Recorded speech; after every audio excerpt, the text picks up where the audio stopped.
The hallway was so silent that every step echoed like a judgment. The cold light from the chandeliers cast long, almost menacing shadows as she walked, feeling the weight of each breath. She knew she shouldn't, that any false move could cost her more than she was willing to pay. But there was something about that moment, perhaps the way the air seemed thicker, or the sound of his uniform buttons breaking the silence, that made her pause. It wasn't enough to simply move forward. Against all reason, against all prudence, she turned her face. And in that quick, stolen glance she found something that shouldn't have been there, a mixture of power and prohibition that sent shivers down her spine. What she saw wasn't just a glance back, it was a silent pact, an exchange that burned more than fear itself. He didn't smile, didn't frown, but his eyes spoke volumes. He was aware of the infraction, and worse, he seemed determined to do something about it. She tried to follow as if nothing had happened, but the weight of that moment clung to her like an indelible perfume. The door at the end closed with a sharp click, and the sound made her heart race. She knew the punishment wouldn't come immediately, and perhaps that would be even worse. In the silent game she had just entered, time was not on her side. This story will still surprise you a lot, so leave a like and subscribe to the channel to continue having access to these wonderful stories. The corridor stretched like a tunnel of tension, each meter marked by the steady sound of footsteps that tried to sound firm but betrayed the uneasiness pulsing in her chest. The atmosphere was dense, almost palpable, as if the air held too many secrets for a single space to hold. The walls, with their smooth, cold surfaces, echoed back every movement, creating the sensation of nowhere to escape. Her uniform, impeccable and neat, now seemed insufficient armor against the gaze following her from a distance. She didn't need to turn to know he was there, watching, measuring every gesture, as if waiting for the right moment to act. She tried to maintain her composure, reminding herself of all the rules, all the orders she had sworn to follow. But with each step, she felt the ground beneath her feet become less secure. The metallic sound of a button jingling against his belt came as an involuntary call, a reminder that she was not in control of the situation.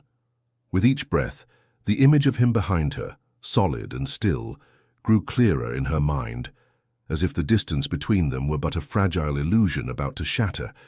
There was something about him that wasn't limited to the authority of his uniform. It was a presence that transcended the rules, carrying a silent, almost magnetic force. It wasn't the first time he'd felt that weight, but until then he'd managed to ignore it, to follow it, to pretend not to notice. Today, however, something was different. Perhaps it was the unusual silence in the building, or the fact that they were practically alone in that section, but the risk of crossing the line seemed closer, more tempting. Her fingers brushed involuntarily against the side seam of her uniform, a nervous gesture she tried to hide. She didn't want him to see how tense she was, but deep down she knew he already knew. Men like him read signals before they were even given, and that frightened her. A fleeting memory flashed through her mind, the day, months ago, when he had corrected a detail of her posture with a touch as quick as it was firm. A seemingly technical gesture, but one that had left a strange warmth in the place. The door at the end of the hallway grew ever closer, and each step toward it felt like a test. She focused on the sound of her own breathing, the cold of the doorknob she would soon reach, trying to ignore the presence following her like a living shadow. But before she reached it, something made her stop. She didn't know if it was the subtle change in the rhythm of his steps or the weight of a gaze piercing her back, but she stopped. And, as if inevitable, against every warning screaming in her mind, she turned her face slightly, stealing a moment that could never be returned. The movement was minimal, almost imperceptible, but enough to break the invisible pact of silence that separated them. Her eyes met his, and in that instant, the corridor seemed to shrink, the walls closing in, the air thinning. There were no words, only the silent impact of a gaze that held more than it should. There was a silent command there, a challenge, and at the same time, something she dared not name. He didn't look away, didn't blink, as if every second was a reminder that she was now under his watch, not just as a subordinate, but as a woman. The chill that crept up her spine wasn't just fear. There was a hidden heat within it, uncomfortable, almost forbidden. She turned her face away quickly as if she could undo what had just happened, but she knew it was too late. A look can't be erased, only remembered. She kept walking, feeling the weight of his steps remain steady, unhurried, as if he had all the time in the world to wait for her to make the next mistake. Reaching the door, her hand touched the icy doorknob, but before she could turn it, she heard a soft, metallic sound, as if something had been placed on the banister behind her. The reflection made her turn again, and this time she couldn't hide her surprise. He was holding a small object, something that gleamed in the dim hallway light. It wasn't part of his uniform. It was something personal, out of place there. She didn't ask what it was, but her gaze lingered on that detail. He noticed and slightly raised what he was holding, as if it were an offering, or perhaps a warning. The gesture was slow, calculated, and carried the strange intimacy of someone who knows exactly what effect it will have.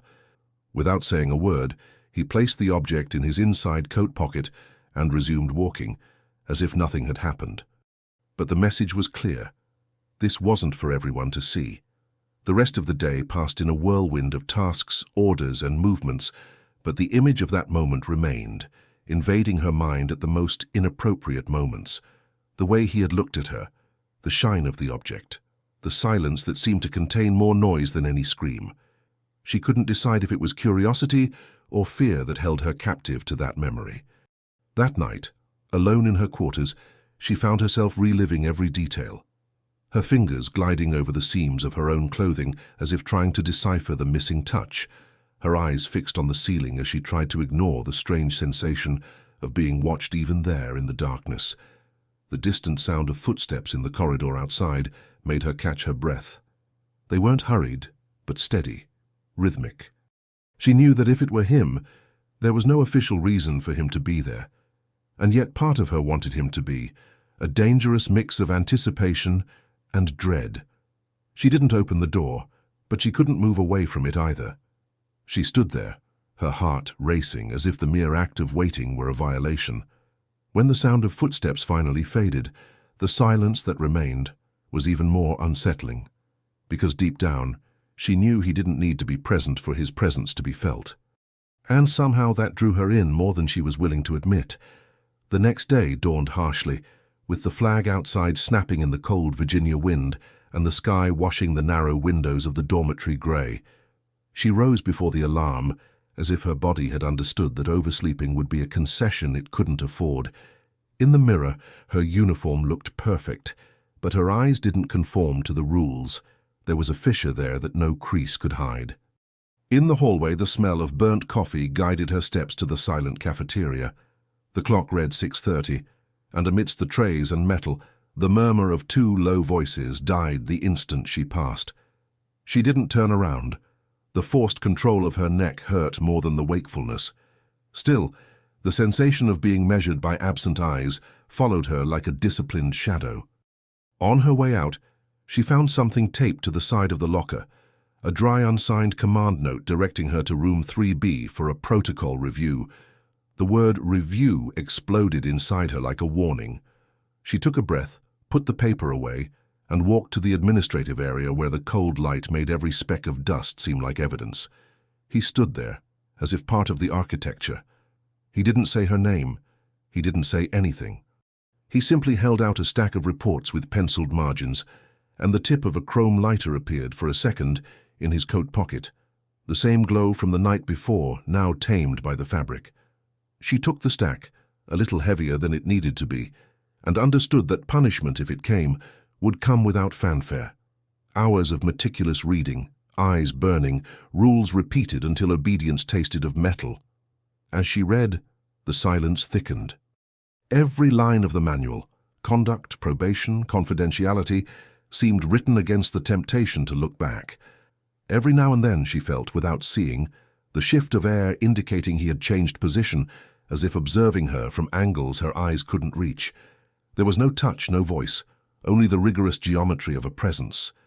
When he finally approached, it was only to place a stamp on the table and say, page 32, with a neutrality that brushed her name without pronouncing it. In the indicated margin, a rule on corridor conduct. The paper was a stone. She nodded, and the stamp descended with the sound of a sentence. At noon, the sun hadn't warmed. Outside, the flag remained taut, and vehicles crossed the courtyard with the predictability of a military watch. She walked to the vending machine and, not hungry, picked anything just to have something in her hands. As she closed the compartment, a familiar voice, not his, commented too loudly, "It happens to those who forget where they are." It wasn't an accusation. It was worse. It was the kind of sentence that lets rumors do the work. She didn't respond. She slowly chewed on a tasteless salt. She learned long ago that to respond is to give form to what could die breathlessly. Back at her desk, she found a new folder. In the inside corner, a sticker with the serial number of a piece of equipment she had checked last week. A subtle inconsistency. The verification mark wasn't in her handwriting. Someone had rewritten the certificate, as if to remind her that everything could be reviewed, including what she thought she had certified. Her heart skipped a beat.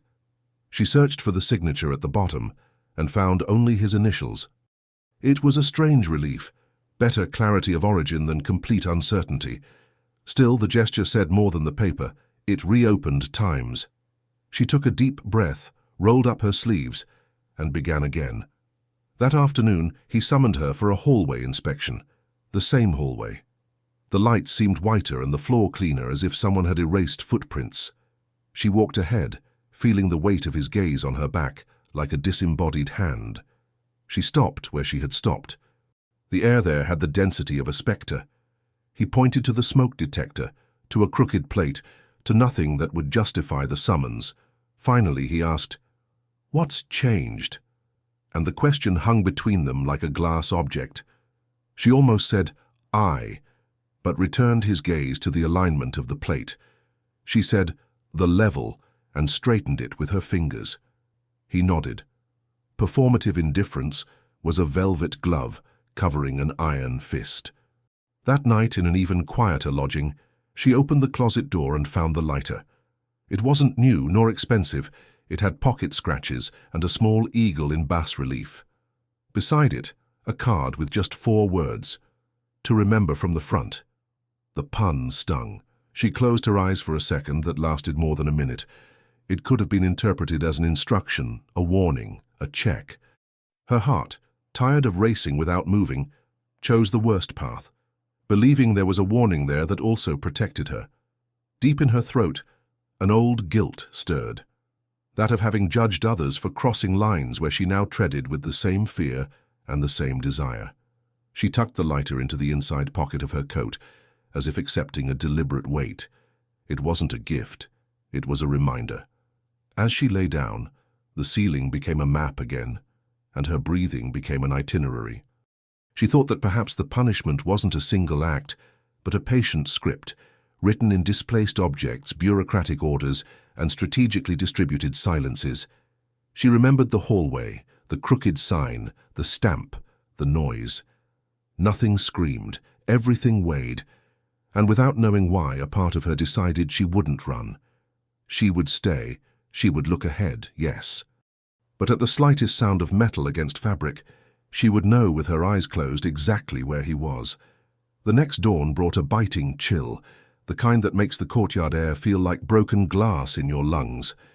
She woke before the horn blared, but lay there watching the ceiling, trying to guess if that day would bring more of the same, or if finally the exact measure of the punishment that was announced in pieces would arrive. When she left, the corridor was deserted except for one detail. On the narrow shelf next to the service door, a metal cup identical to the one they used in the cafeteria, but with a scratch mark in the shape of a vertical line. She recognized it immediately. It wasn't hers, but she had seen it in his hands days ago. She crossed the courtyard with the empty cup in her hand, feeling it carry a message, albeit a silent one. In the cafeteria, she handed it to the attendant, who raised her eyebrows in surprise. "Was this in your locker?" The question was charged with a curiosity that was not innocent. She answered with a curt "no" and walked away before more words could come. She felt that every gesture, every object that crossed her path was now part of a plot she hadn't written, but from which she could not escape. In the office, a new stack of documents waited on her desk. On top, a manila envelope with her name written in firm handwriting. Opening it, she found photos, Not compromising photos, but records of inspections, hallways, rooms, always with her in some corner of the image, sometimes with her back turned, sometimes leaning over a clipboard. No notes, no official stamp. Just the evidence that at some point someone was observing her from more than casual angles. And in the bottom corner of one of the photos, a metallic reflection betrayed the same lighter. As her hands flicked through the pages, the door opened and he walked in. He didn't ask permission to be there. He simply walked to the desk, placed another envelope on the stack and said, "Report by 6 p.m. His neutral voice hid something that wasn't haste, but certainty. She nodded, not trusting the words, and waited for him to leave before releasing the breath she'd been holding. The day progressed at a broken pace. Every time she walked through the hallways, she felt people's gazes retract at the sight of her, as if something was already lingering between the lines of routine. At lunch, she sat alone. When she looked up, she met his eyes at the other end of the cafeteria. There was no expression, only the knowledge that he knew exactly where she was. At 6 p.m., promptly, she brought the report. The room was empty except for him, sitting, reading something that didn't seem urgent. When he handed her the document, he didn't open it. He simply pushed the lighter across the table toward her with his fingertips. "Keep it. You might need it." The words were short, but they carried a double meaning that didn't quite stick to the metal. She picked it up, and in the brief contact with it, she felt that the cold surface clashed with the warmth it left on her skin. At the exit, the hallway was plunged into darkness. The intermittent lights cast shadows that moved as if the space breathed. She knew she was being followed, not by the sound of footsteps, but by their absence, that tense, calculated pause that precedes movement. As she turned the last corner, she felt the weight of his gaze as if an invisible hand were gripping the back of her neck. She didn't turn around. Not then.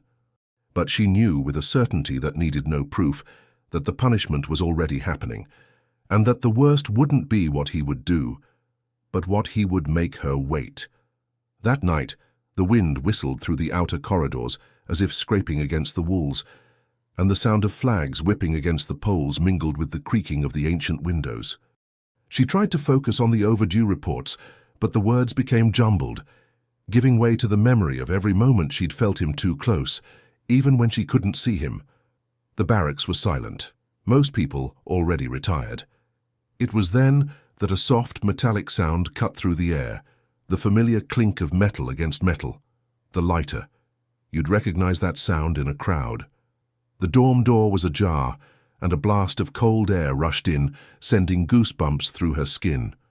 She rose slowly, crossing the short distance to the opening. When she pulled the door open, she found no one in the hallway, only an envelope on the floor. She knelt down, picked up the package, and noticed it was warm, as if it had been held for a long time. Inside was a single item, a worn black leather glove with his initials discreetly engraved on the inside. The smell was unmistakable, a mixture of metal, oil, and something reminiscent of the early morning chill. There was no note, but there wasn't a need. This wasn't a gift, it was a marker, a way of saying, "I know where you are, and what I leave here is part of me, and now it's also your burden." She put the glove in the closet, locking it with the key, as if she could control the silent invasion. But the gesture didn't erase the fact that she had, in some way, accepted the game. The next day, he showed up for practical training. The class lined up, the movements mechanical, the dry sound of boots on the floor. He didn't call her name, just gestured for her to come closer. He placed her at the front of the line, where everyone could see. "Demonstrate the procedure." His voice was cold, but his gaze was not. She obeyed, repeating each step of the protocol. On the third movement, he approached from behind, adjusting the position of her arms with a firm, measured touch. It wasn't rough, but it wasn't neutral either. The warmth of his hand penetrated the fabric of her uniform, and the precise pressure against her skin made her body respond before her mind could control it. She kept her eyes straight ahead, aware that any reaction would be noticed by everyone. He took a step back, but his proximity left an invisible mark, as if he was still glued to her shadow. "Continue," he ordered, his voice echoing more in her chest than in the air. She finished the demonstration flawlessly, but the sound of his approval, a simple "good," seemed to weigh more than any medal. When practice ended, he didn't approach. There was no word, no gesture, no look. But as she left the courtyard, she noticed something new. Inside his coat pocket there was another object that hadn't been there before. A metal button, the same as the one on his uniform. Small, cold, seemingly insignificant, but with the same wear mark she'd seen on his coat the first time she'd observed him up close. She didn't know if this was a test, a threat, or an invitation. She only knew she was marked, not officially, but in the hidden language two bodies can invent without ever confessing. And for the first time, he realized that maybe he wasn't the only one leading the game. Maybe she too had begun to learn how to play. The incident began without warning, as things do without asking permission. At 4:17 p.m. the building's lights flashed twice, the internal siren blared in a low tone, and the radio held half a sentence before fading to static. "Temporary lockdown, sectors C and D," said a voice cut off by the hiss, and the already narrow corridor seemed to shrink another step. She clutched the reports to her chest and glanced toward the exit that led to the courtyard. But the magnetic lock had already lowered with a sharp click. That was when he appeared around the bend, his silhouette outlined by the red emergency sign. He didn't need to call her. A quick jerk of his chin indicated room 3B, the archives, and she obeyed without question, feeling her heart pounding beneath the fabric of her uniform. Inside, the air was colder. The door closed with the weight of inevitable things, and for a second they heard hurried footsteps outside and overlapping voices trying to sound calm. The generator took a while to start, and the darkness took shape. She felt in her pocket and found the metal she'd learned to recognize by touch. She lit the lighter. The small flame drew a circle of heat across the faces and labeled files, and immediately his eyes landed on the object as if recognizing a signature. "Turn it off," he said softly. She turned it off. The darkness returned, complete with the sound of them breathing, proving they still had a body. He guided them with his hand on the wall until they reached the back near the narrow window. "Silence pattern. If someone knocks, don't answer." His voice wasn't harsh, but it had the firmness of someone who transforms fear into order. As the footsteps outside approached, she felt his proximity reduce the space to inches, his sleeves brushing, his shoulder almost touching hers, and the neutral scent of barracks soap mixed with the leather scent of the glove she knew was stored in the barracks closet. In an ancient reflex, she almost turned her face to look for him in the darkness, but remembered the weight of the rule and the price of the gesture. She remained still. The footsteps passed, stopped, and returned. Someone tested the doorknob. The latch vibrated. His hand, without touching, placed hers on the switched-off radio, as if to say, "Wait." And she waited, her heart beating in a rhythm that didn't obey the siren. The silence on the other side stretched until it hurt. Then the vibration stopped, the footsteps receded, and a breath she hadn't known she was holding came out on its own. "Did you see anything?" he asked. "No," she answered, and honesty had less to do with facts than with the pact the darkness had just sealed. The generator coughed and the emergency light flickered on, making half the room exist and the other half remain a secret. She realized for the first time that in situations like these the punishment isn't the mistake, but what the mistake desires. He took 2 steps back, giving her back the space the alarm had confiscated, and pointed to the narrow window. "If anyone insists, we'll leave that way." They didn't. The radio crackled to life. "Sensor failure. Repeat. Sensor failure. Sector C and D cleared." The lock released with a mechanical noise. He didn't open the door immediately. He waited for the last words of the announcement to die away, as if honoring a mourning. When he finally turned the handle, the entire room seemed to have shifted. Beside the bookshelf on a box of paper, there was something that hadn't been there before. A curved metal strip with a bas-relief eagle that she had learned to distinguish by touch. It wasn't the lighter. It was part of an insignia, a platinum half-circle with a worn edge. She snatched it up impulsively and tucked it into her sleeve, like someone gathering up a fragment of a map. "Report. Nothing to declare," he said, and the phrase sounded like a choice. "Nothing to declare," he repeated, tasting the right omission. In the hallway, everyday life tried to reconstruct its austere face. People returning to their desks, papers lined up again, the flag outside waving as if nothing had happened. But something had happened. Passing through the glass of the command room, she saw the reflection of the two of them side by side for an instant, and understood that karma is sometimes not a delayed punishment, but the invisible mathematics of what is kept and what is surrendered. That night in her barracks, she took the fragment of the badge from her pocket and compared it with the button she had found days earlier. They fit together like pieces of a story only they could read. She put everything in an unmarked envelope, along with her glove and lighter, and for the first time she felt the collection not as evidence against her, but as an alphabet to write a different ending. When she turned out the light, she prayed neither for forgetfulness nor for courage. He asked only for enough lucidity to recognize the exact moment when looking back would cease to be weakness and become a response. And he fell asleep knowing that after the false alarm, the real test would come, the one where no one warns before the door is about to close.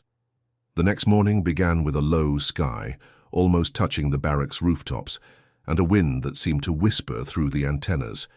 She woke with the feeling she'd dreamed something important, but the dream quickly dissolved, leaving only the echo of a firm voice and a warmth in her hand, as if she'd held something heavy. She dressed automatically, but hesitated before zipping up her coat. The envelope hidden at the bottom of the closet, containing the glove, the button, the lighter, and the fragment of insignia, seemed to weigh more than its contents warranted. In the hallway, she found a group gathered around a bulletin board. Someone whispered about a surprise inspection in the administrative section. "Full conduct review," a soldier said, the words hanging in the air like a premonition. She didn't ask anything, just kept walking. In the courtyard, she saw him from afar, talking with two superiors. He didn't look at her, but as he turned to leave, the quick movement of his arm revealed that a button was missing from his uniform, the same button that was on her envelope. All morning he worked in silence, aware that every keystroke, every page turned, was part of a larger surveillance. Until just before lunch, a folded note was slipped under his briefcase. Room 2A, alone. There was no signature, but there wasn't any need for it. Room 2A was a former warehouse adapted for small meetings, with tall windows and dust gathering in the corners. When he entered, he was already there, his back turned, watching the street through the crack in the curtain. The sound of the door closing seemed louder than it should have been. "Bring what doesn't belong to you," he said without turning around. The sentence was like a blade. It cut both inside and out. She walked toward him, the envelope clutched between her fingers. When she held it out, he didn't take it. He just stared at her, as if the act of handing it over was more important than its contents. "Did you keep everything?" he asked. She nodded. "And do you know what it means?" Her silence was answer enough. Then he took the envelope, opened it slowly, and spread the objects out on the table. The lighter, the button, the insignia fragment, the glove. Each piece was positioned with precision, as if in a ritual. "This," he said, touching the lighter, "is memory." He moved on to the button. "This, Mark." He touched the fragment. "This is proof." And finally, he placed his hand on the glove.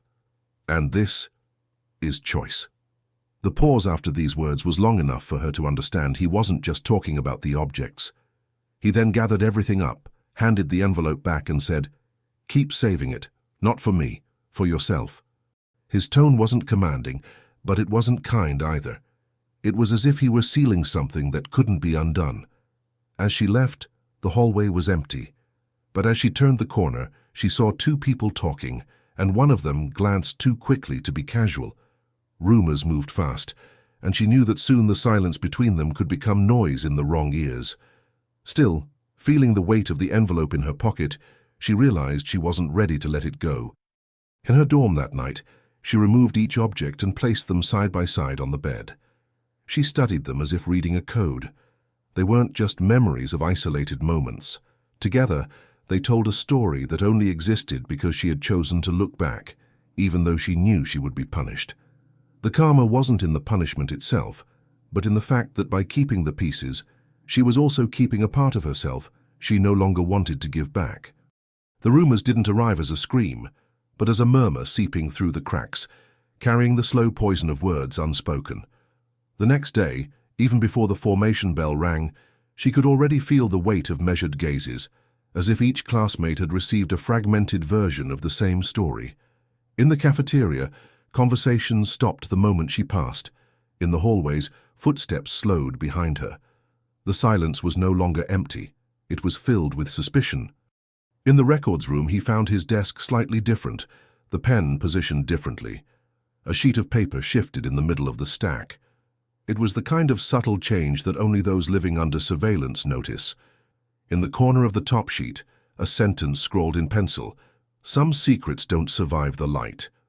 The graffiti was too light to have been written by accident. She couldn't tell if the phrase was a warning or a threat. Maybe it was both. Shortly thereafter, she was summoned to the major's office. He spoke slowly, analyzing reports as if her presence were just another routine detail, but each question carried the tip of a hidden hook. "Were you in Sector 3B yesterday afternoon? Did anyone accompany you to the warehouse? Do you have any belongings that aren't your responsibility?" She responded with practiced neutrality, sensing that the real test wasn't in the answers, but in her ability to maintain a straight face. When she came out, he was leaning against the hallway railing, watching the activity outside. He didn't smile, he didn't come closer, but as he passed her, he dropped a folded note on the floor, so discreetly that only she saw it. She picked it up in the act of picking up a random piece of paper. On it were 2 words: "Don't break it." It was impossible to know whether he was talking about her stance or the pact they had created. Tensions escalated during that afternoon's training. During the simulation, she was assigned to a partner, not with him, but with a sergeant who rarely spoke to her. Midway through the exercise, he made a remark too low to be merely an instruction. "Looks like someone's getting some special attention." She didn't respond, keeping her gaze on the target, but her blood boiled in her temples. The sergeant smiled, half-mouthed, pleased with the effect.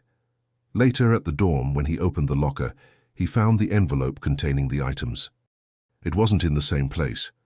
Inside, a new item, an old badge with signs of wear, unlike those used today. On the back, an inscription almost faded with time. "It belongs to those who support it."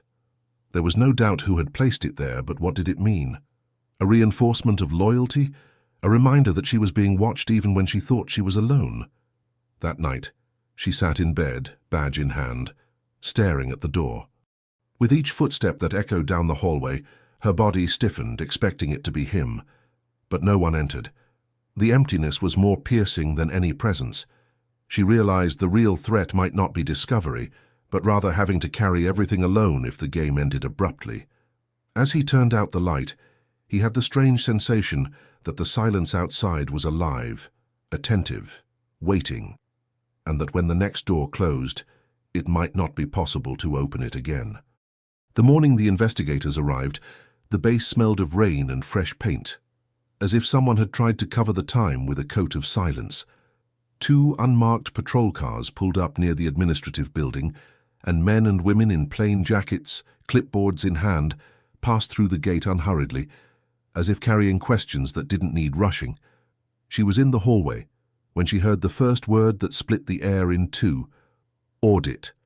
She wasn't new to the military routine, but in that state, with doors left ajar where they were usually closed, it sounded like confirmation that the rumor had become a protocol.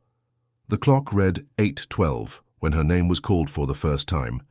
The interview room had the same furniture as always, but everything seemed smaller, compressed by the presence of 2 people with eyes trained to find cracks. The captain leading the conversation didn't smile.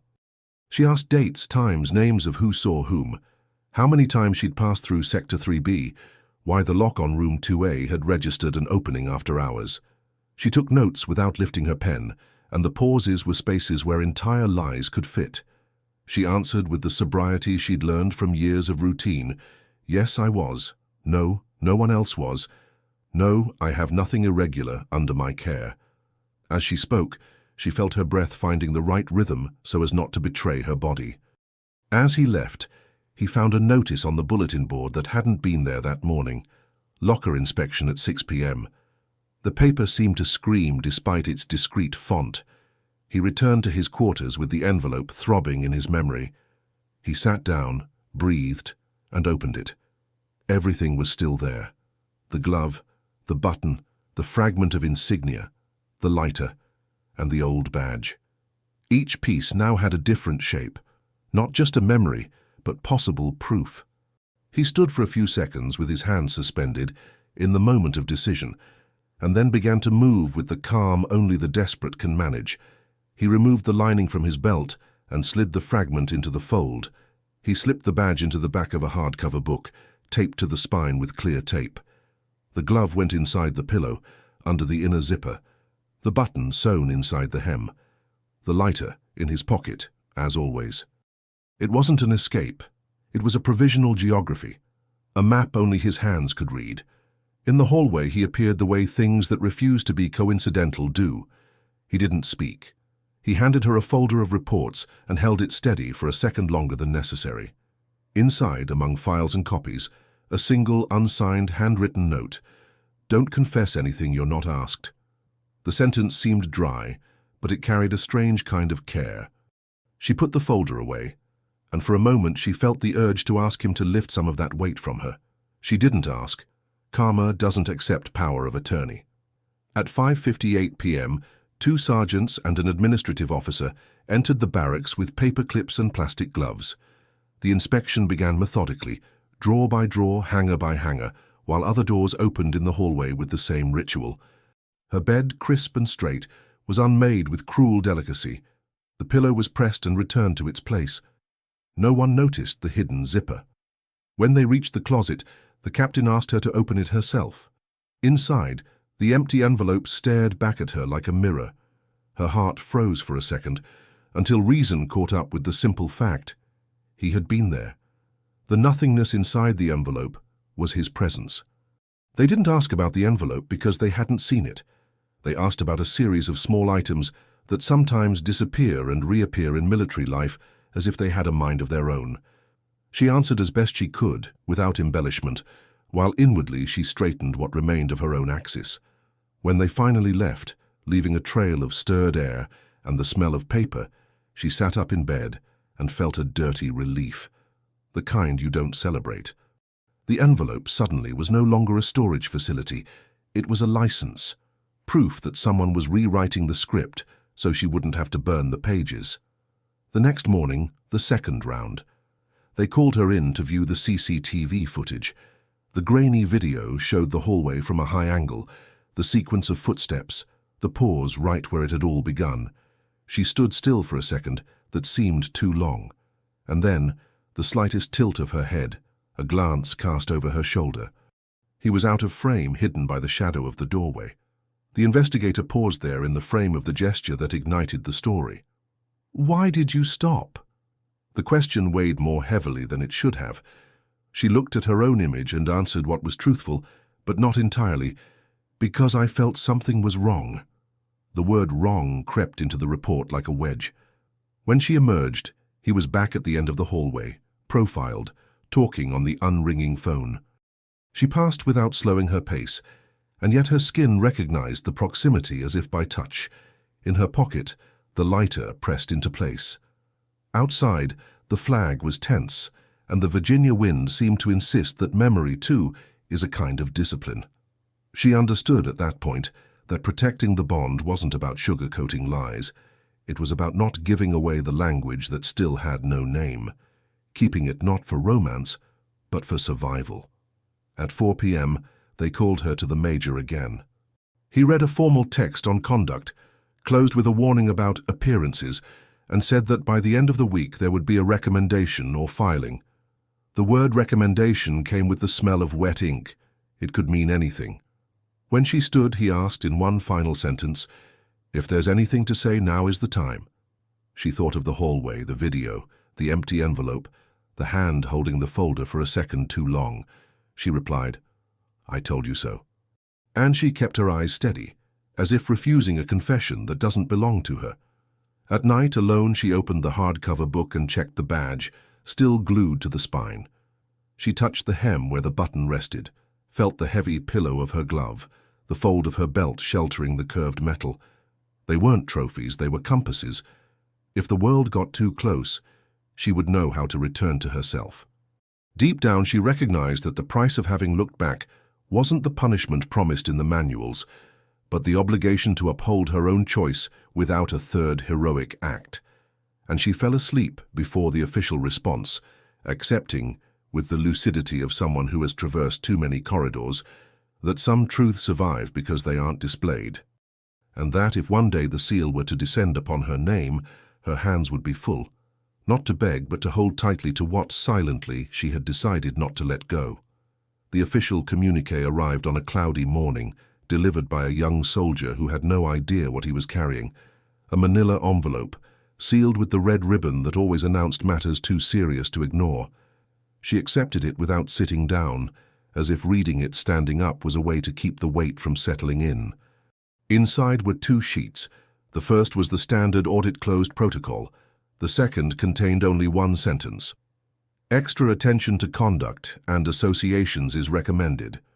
There was no visible signature, but the stamp on the edge revealed that the message had passed through hands that did more than just write. It wasn't an acquittal, but it wasn't a conviction either. It was a fine line where any step could be interpreted as a slip-up. She folded the paper, put it in her folder, and took a deep breath, sensing that the real punishment might begin now, the waiting time, the mined territory of routine. In the courtyard, his back was turned, watching a group in training. The wind tugged at the folds of his coat, and she noticed the shoulder patch had been replaced with a new one, unworn, unmarked. The absence of the old one spoke louder than the presence of the new one. As he passed, he said nothing, but his brief glance, quick as a cut, carried the weight of a message that needed no voice. That afternoon was filled with mundane tasks, but every detail seemed calibrated to remind her of the fine line she was walking. In the storeroom, she found an inventory dated today but handwritten when all entries were typed. At the bottom, 3 words. "It's still here." It could be a coincidence, but coincidences don't survive in places like that. That night, the barracks were colder than usual. She sat up in bed, opened the envelope where she'd hidden the items, and noticed something new. The lighter was charged with fluid, even though she hadn't done it. It wasn't a practical gesture. It was symbolic, almost intimate, a reminder that, even under scrutiny, the game continued, but on a scale invisible to others. The following days brought a strange calm, as if everyone were waiting for an announced event, but with no set date. He appeared less frequently, and when he did, he kept his distance so no one could accuse him of being too close. Still, his presence was felt. It was in the silences between one order and another, in the objects that moved without explanation, in the way some papers arrived on his desk with his handwriting in the margins. One night, close to curfew, she heard firm footsteps approaching. The door opened without warning, revealing him in the doorway. There was no greeting. He simply entered, looked around, and stopped in front of the closed cabinet. "Is everything there?" he asked, his voice low enough that it sounded both a question and an order. She nodded. He didn't ask to see, didn't touch anything. He simply said, "You'll need it sooner or later." And before leaving, he left a piece of red tape on the table, the same one that sealed the audit envelope. She stared at it for minutes, trying to decide if it was a warning of danger or a promise of return. She folded the ribbon, placed it among the other objects, and realized that the collection was beginning to resemble a private war archive, a chronology of signals exchanged in the shadow of official discipline. The next day, during training, an unexpected order placed her back in the hallway where it all began. The lights, the floor, the distance between the doors, nothing had changed. But as she stopped in the same spot as the first time, she realized she now knew the exact weight of looking back, and when she felt the same impulse, she didn't flinch. She turned. He was there, standing, watching, undisguised. This time, there was no longer any violation. There was recognition.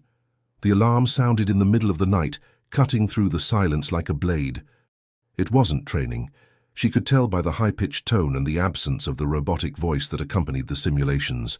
The entire base moved at an urgent pace, boots on the floor, rapid orders, lights flashing. She left the barracks with her coat already zipped up, without even tying her hair up. In the main corridor, the stream of people flowed toward the north gate, but a firm tap on her shoulder diverted her from her path. It was him. He didn't say a word, just motioned for her to follow. They entered the operations room where 2 monitors displayed grainy images of the outer fence. A point of light moved erratically in the forbidden area. Sensor failure? No. Actual movement. His voice was dry, but each syllable carried the weight of someone already familiar with the protocol. Without waiting for instructions from others, he grabbed 2 tactical flashlights and a clipboard, handing one to her. "You're coming with me." There was no room for refusal. They crossed the courtyard in long strides, the cold air biting their faces. The night was dark enough to swallow shadows, and the sound of the wind mingled with the snapping of branches. They reached the fenced area, where the sensor indicated movement. He crouched down, scanned the ground with his low-set flashlight, and found fresh boot prints, too small to belong to any of the men's team. He glanced at her, but said nothing. He simply followed the footprints to one of the observation towers. Inside the tower, the smell of rust and damp wood was strong. A figure moved in the corner, and he advanced quickly, grabbing the intruder by the arm. It was a new recruit, panting, her uniform disheveled, and a look of fear and defiance mixed with it. "Who authorized you to be here?" he asked, but his tone was sharper than the question. The young woman didn't answer. As he kept the situation under control, she noticed something on the floor. A package wrapped in military fabric, tied with thin rope. Opening it, she found papers and small objects, nothing that seemed dangerous at first glance, but all bearing base inventory marks. Internal contraband. He saw what she held, and for a moment, the weight of what it meant sank in on them both. If this story got out, not only the recruit would be at risk, but anyone connected to the night shift, including them. He ordered the young woman to sit in the corner and approached her. "We don't talk about that here, understand?" His whisper was firm, and his gaze brooked no debate. She nodded. Together, they rearranged the scene, putting away the package and positioning themselves as if they had encountered the intruder on a routine patrol. When they handed the young woman over to their superiors, the official version was ready. Unauthorized presence in the tower, possible confusion with guard duty. Nothing about the package. The lie was stitched together with invisible but firm threads. Back in the hallway before they dispersed, he took something from his pocket and placed it in her hand. A small worn key engraved with the number 27. "You'll need this if things get tough." He didn't explain further, just walked away. That night, lying in bed, she held the key between her fingers, feeling the cool metal against her skin. He didn't know what he was unlocking, but he knew it was part of a pact that now included not just glances and objects, but a concrete secret, capable of dragging them both to the bottom if it were to surface. And for the first time, he realized that perhaps it would no longer be possible to escape this game without leaving a piece of himself behind. The day dawned with a strange, heavy atmosphere, as if the air carried an invisible warning. The north gate, where everything had happened the night before, was blocked off, surrounded by yellow tape and 2 soldiers on guard. Quiet chatter circulated through the corridors, always interrupted by someone approaching. They weren't talking about the package, but about the problematic recruit, a cold term that obscured everything that was truly at stake.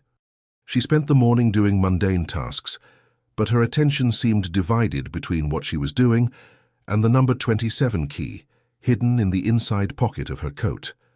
The cold metal seemed to pulse against her body, as if waiting for the right moment to reveal its purpose. He didn't appear until early afternoon, when he entered the records room, placed a folder on her desk, and said, without looking directly at her, "Be careful what you read today." The sentence stuck with her, because what she read wasn't in the folder. Among the standard reports was a smaller unmarked envelope, held together by a paper clip. Inside was a single sheet of paper listing the base's missing items. At the bottom, hand-scribbled, was an item that shouldn't have been there. Package recovered. North Tower. The word recovered indicated that someone knew more than they should. That same day, the Major summoned everyone involved in the night patrol for individual interviews. The room was cold, and the direct light on the respondent's chair turned every pause into a potential accusation. When his turn came, he asked about the patrol, the intruder, what he saw, what he took. He stuck to his agreed-upon version, measuring every word. The major took notes, but didn't show whether he believed it or not. Finally, he asked almost casually, "What if I told you there are cameras that show more than you've reported?" His blood ran cold, but his breathing remained steady. "Then I would ask to see the footage," he replied, knowing that firmness was the only defense available. He didn't answer. As she left the room, she saw him leaning against the opposite wall, arms crossed, watching the movement. They didn't exchange a word, but as she passed, he lightly touched her coat pocket, the same one where the key was. The gesture wasn't to confirm his presence, but to indicate that the next step wasn't the interrogation, but what she would do with that piece of metal. That night, when the barracks fell silent, she slipped out discreetly and walked through the less guarded corridors. The number 27 was engraved on an inconspicuous door in the basement, near the maintenance room. The key turned easily, revealing a small windowless space lined with shelves and labeled boxes. Among the old documents and stored equipment was an unmarked box. Inside, wrapped in thick cloth, were the same items from the tower package, and a few others she didn't recognize but which clearly belonged to the military inventory. It was a hidden deposit, and in that moment she understood that the secret wasn't just what had happened, but the network it revealed. She committed what she could to memory and closed the door, returning the key to her pocket. When she returned, she found him waiting at the bend in the hallway. "See?" he asked, as if he already knew the answer. She simply nodded. "So now you understand what you're holding." Her breathing was heavy, not because of the path she'd traveled, but because of the knowledge that from then on, each day would be a balance between protecting the secret and surviving its weight. And deep down, she knew karma hadn't yet taken its full toll. The morning of the finale brought no sunshine, only a milky glow that made surfaces seem colder than they were. She woke without a start, as if her body knew what mattered was not surprise, but lucidity. She sat up in bed and spread out on the sheets the objects that had been writing a parallel story. The lighter with the bas-relief eagle, the leather glove with his initials, the worn button, the fragment of the insignia, the old badge, the red ribbon. The key 27 in the center looked like a pointer. They weren't memories, they were verbs in the imperative. Keep silent, endure, and now return. She sewed the button back on, not on the coat itself, but on the lining of the manila envelope where the end would fit.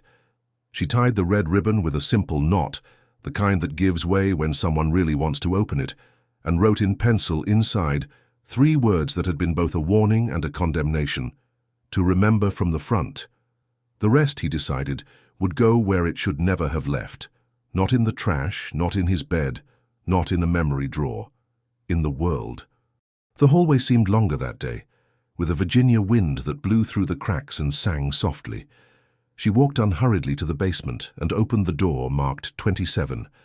The gesture was so precise, there was no room for a shiver. Inside, the hidden storage room exuded the dusty smell that always accompanies what is deliberately forgotten. She replaced the objects in anonymous boxes, like closing a book whose epigraphs have already been torn out, and left on the shelf the only thing that couldn't be filed away: the envelope with the sewn-on button, resting on the red ribbon. She turned off the light, closed the door, and placed the key in her palm. As she climbed the stairs, she felt her heart beat in the right rhythm, not of someone running away, but of someone giving up. At 9:02 a.m., the extraordinary audit resumed.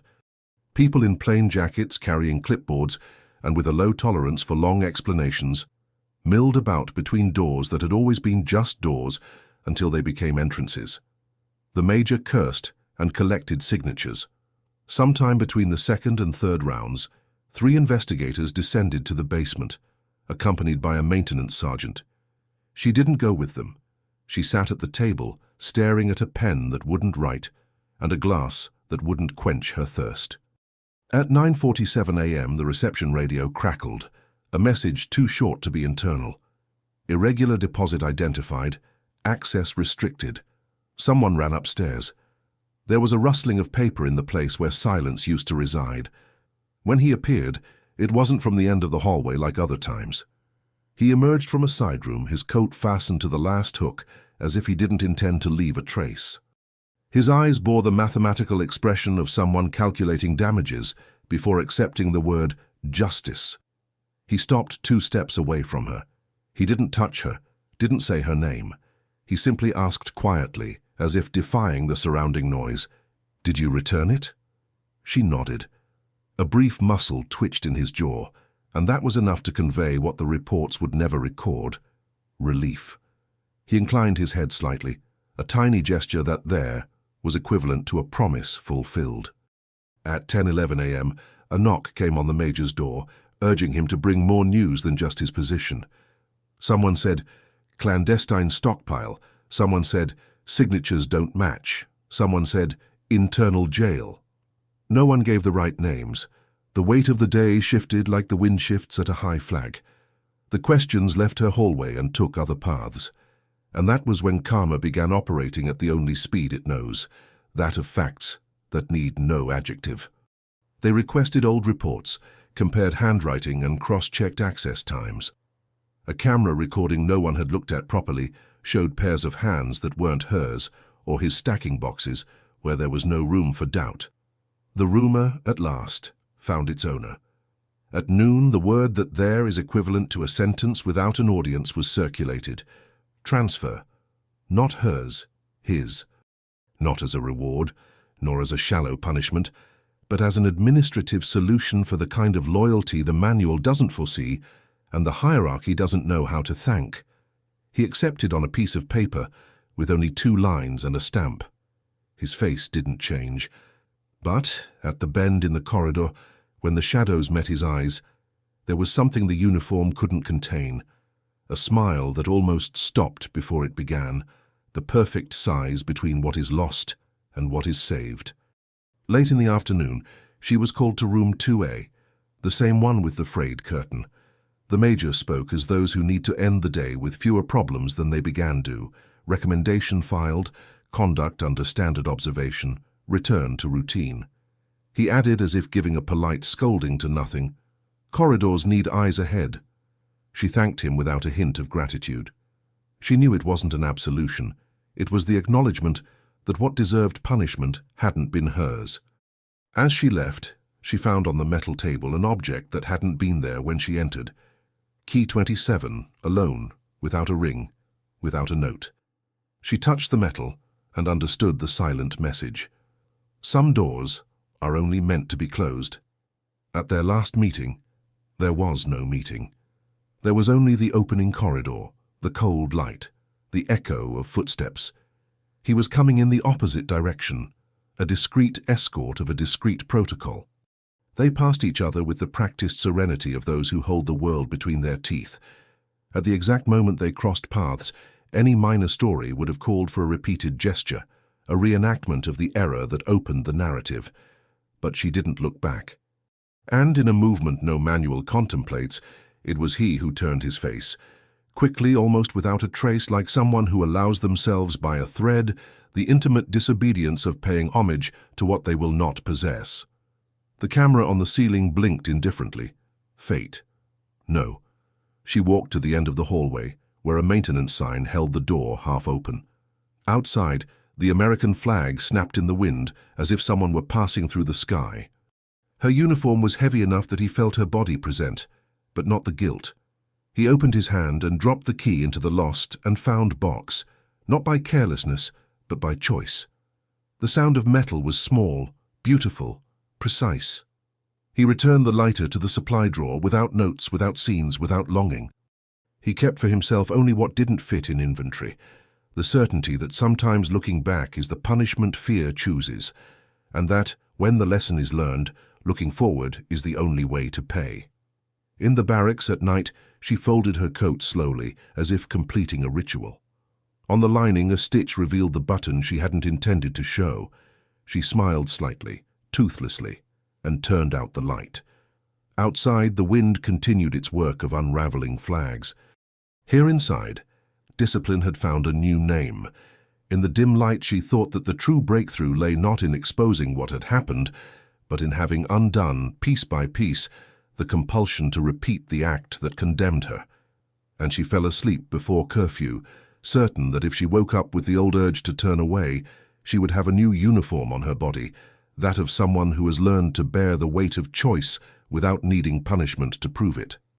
Leave a like if this story kept you hooked until the end, and subscribe so you don't miss the next ones, because the next video is already written and will mess with your head even more.